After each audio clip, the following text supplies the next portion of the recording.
জামানত পেয়ে গেল 40,000 টাকা, সাথে ইনোভেশন ল্যাবে office. How is it possible? আসসালামু আলাইকুম এভরিওয়ান।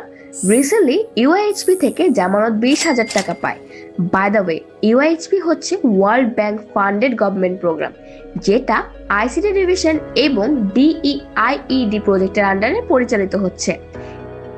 এই ফান্ডিংটা পেতে আমাদেরকে 3 মাস নর্থ সাউথ ইউনিভার্সিটিতে ক্লাস করতে হয়, যেখানে আমাদেরকে শেখানো হয়েছে কিভাবে আমাদের এই আইডিয়াটিকে আপনাদের কাছে পৌঁছে দিতে হবে। এই আইডিয়াটিকে আপনাদের কাছে নিয়ে আসার জন্য ওনারা আমাদেরকে 20,000 টাকার একটা অনুদান দেন, এবং বাকি 20,000 টাকা পাই আমরা ড্যাফোডিলের এন্টারপ্রেনারশিপ ডেভেলপমেন্ট ফান্ড থেকে।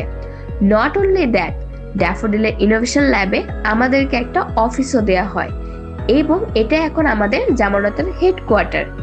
আমাদের সকল অফিসিয়াল কাজ এখন থেকে এখান থেকেই পরিচালনা করা হবে ইনশাল্লাহ।